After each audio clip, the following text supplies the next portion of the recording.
Alrighty, yo, what is going on, everybody? It's your boy, Mr. DDG94, back with another reaction video. So we're going to react to This Could Ruin the NBA. Without further ado, let's get right into it. What could ruin the NBA?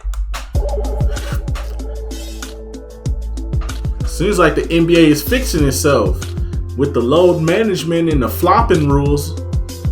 All we got to do is just, figure out how we can stop these players from leaving teams every time the grind gets tough. Damian Lillard has been at the center of trade speculation, and this ongoing drama is taking so long to materialize that many people on social media are simply bored or annoyed by the ongoing discussion.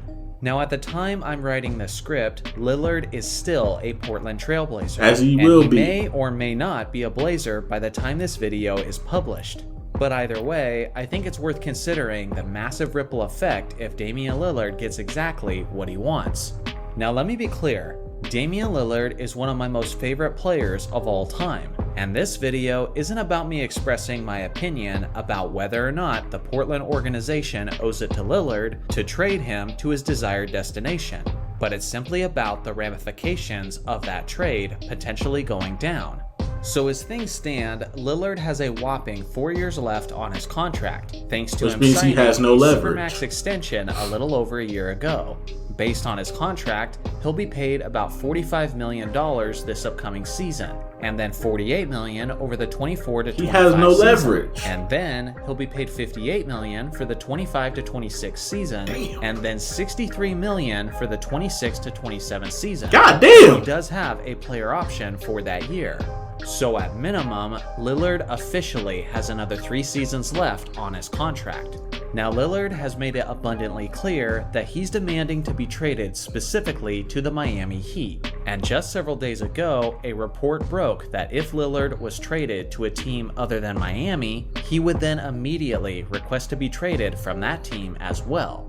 At this point, his agenda appears to be crystal clear, as it seems he'll do just about anything and everything to get his wishes to become a reality. Now players— And this is when the league should come down on him and tell him no. Because we got to stop this, bro. We have to, bro. We have to stop this. And I hate to be that guy, but let's be real, bro. I get it. Portland Trailblazers, they ain't really doing nothing for you. I get it. But at the same time, bro, what have you done to get better? What have you done to get better? You ain't really been that guy since 2019, really. You've been pretty stagnant and pretty stale. We all know you can shoot from the logo. What about your defense, though?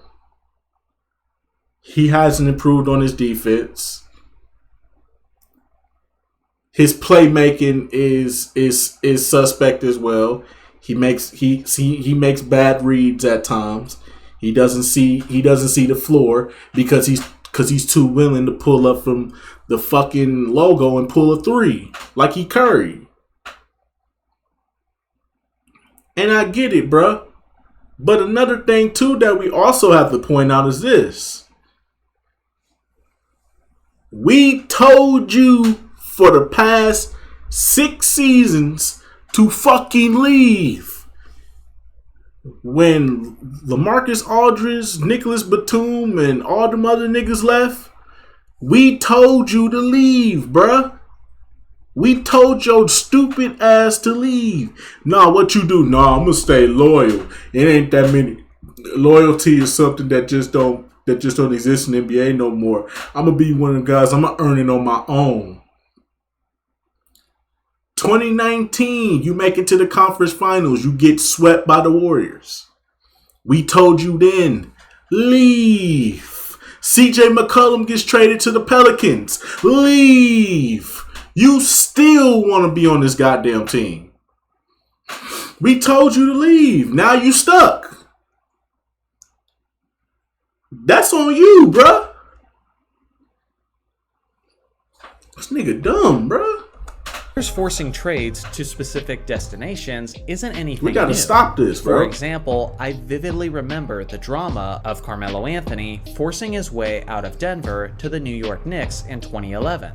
He was able to do this because he made it abundantly clear that he was heading to New York in free agency at the end of that season. So in a way, the Nuggets' hand was forced because they didn't want Anthony to become a Knick. But see, here's the thing about the Melo thing, though.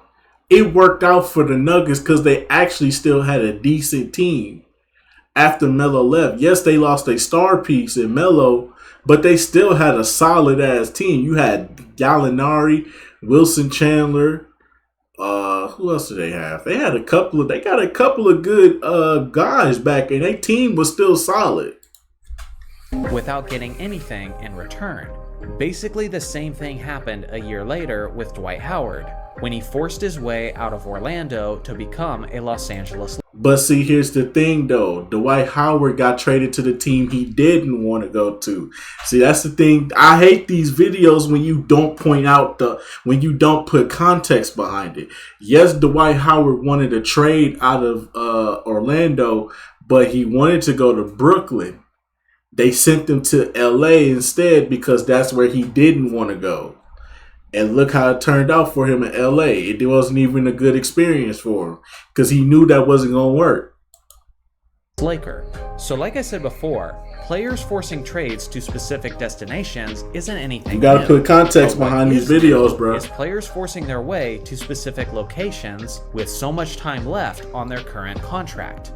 In the cases of both Carmelo Anthony and Dwight Howard, they were able to control the situation and designate their landing spot because they had free agency approaching at the end of the season. With that dynamic at play, the power move made sense in favor of those players. Facts. But this is where things get a bit different in the case for Lillard and for some other modern NBA players.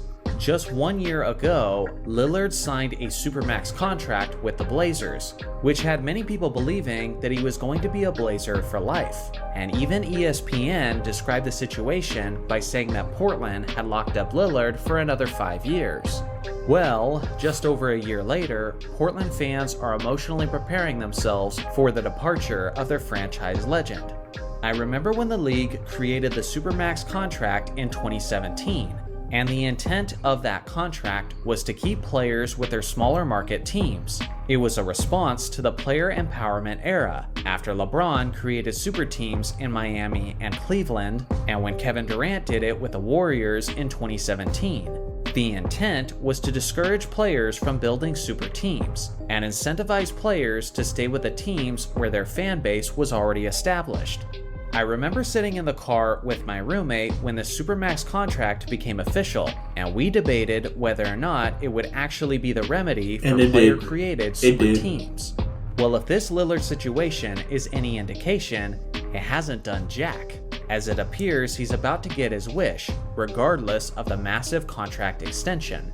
In the past, if a superstar player demanded a trade with that many years left on his contract, he would often be laughed out of the room. But now, modern players have learned how to manipulate situations and become such a PR nightmare for their current franchises that they basically have no other choice but to bend over backwards and adhere to the star's wishes. Whether it's Harden putting on a fat suit, slandering the general manager, or threatening to not play altogether, there seems to be no extent that players are not willing to go to in order to impose their will and control their destination. So with all of this being said, the Portland Trailblazers' decision on Lillard will have massive ramifications on the league's future. Based on the fact that he has at least 3 years left on his contract, they could just tell him to get over it and let him sulk in his sorrows while they have exclusive rights to his basketball abilities for the foreseeable future. Pretty much. Sure, he could refuse to play, but ultimately, the decision is up to the Blazers on whether or not they want to play that game of chicken with their star. If they give in and cater specifically to what he wants by sending him to Miami, then it will be the first time in my near 30 years of watching the NBA that I've seen a superstar player force his way to one specific team with 3 or 4 years left on his contract. If this happens, it will set an insane precedent within the league and usher in a whole new level within the player empowerment era. It will send a loud message to the current players within the league that no matter how long your contract is, no matter how specific your desired destination is, Ultimately, you have the power to force it into existence, and on your schedule. If you hated this era of super teams, prepare for it to become infinitely worse as soon as Lillard puts on that Miami Heat uniform, earning supermax money on a contract he signed somewhere else. My brilliant editor actually made this great point, so shout out to him. But this would likely make the next CBA deal an incredibly wild event, as players and owners will be fighting for the balance of power. And I can promise you, the players will not want to give up that kind of power once they've obtained it. But I can also guarantee you that the league owners are sick of this BS. Players are quitting on their teams, players are ruining the reputation of their management, and the Supermax contract that was once seen as the answer to the super team problem is now essentially deemed useless as player empowerment appears stronger than ever before. I would say if this is going to continue to be a problem, then let's lower the payment. Then do like the NFL, lower the payment. You can still get a $200 million contract, but you got to be loyal to the team for at least 10 years. 10 years of loyalty can get you a $200 million contract. I think that's fair, because if these teams are going to give these players $100 million contracts, $100 million, $200 million, $300 million contracts, if we're going to continue to keep giving these players these large sums of money, then it should be for their loyalty over a decade. So if you 10 years in and you've been with the same team for 10 years, here you go. Here go the bag. But if you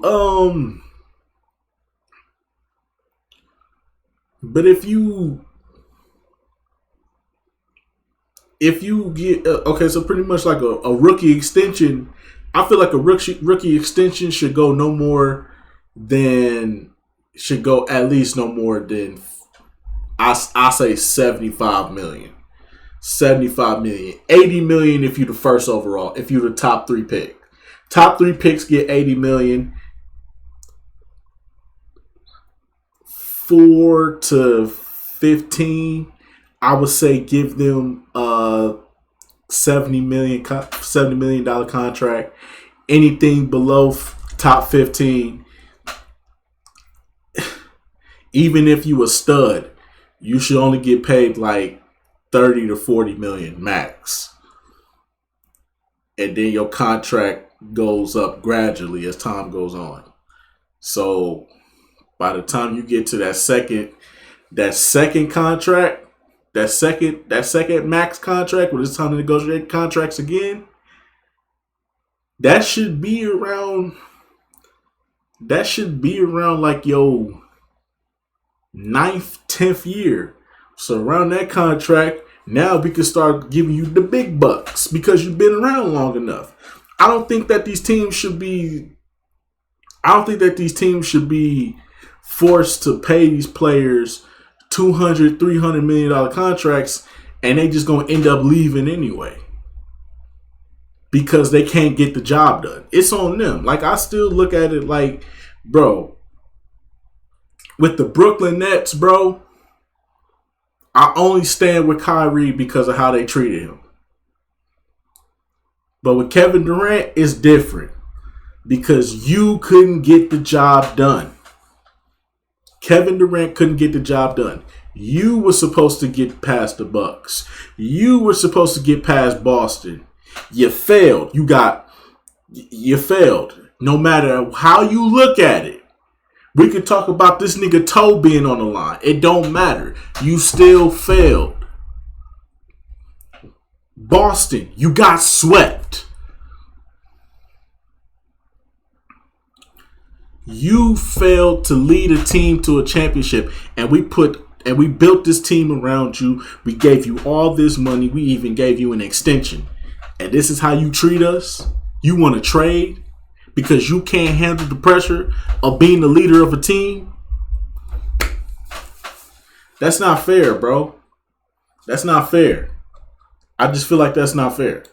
At the earliest, the next CBA deal will be negotiated in 2029, But the likelihood of another NBA lockout is becoming much, much stronger as players continue to frustrate the owners and general managers with their manipulative power grabs. So what do you guys think about this situation? Does Damian Lillard deserve to have his wishes met, or do the Blazers not owe him anything after he signed the extension? This They don't owe tends him to be nothing. a pretty heated topic, but I'm curious to see specifically where my audience stands. So let me know your thoughts in the comments section below. Thanks for watching as always. Make sure to like and subscribe for more. The most the Blazers owe Damian Lillard is a solid team. That's it. That's the most the Blazers owe him is a solid team. Other than that, they don't owe him nothing else. They need to build a solid team around him.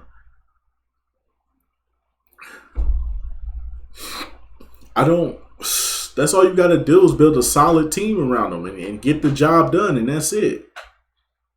But if they not going to do that, if they can't get that if they just can't execute on that, then yeah.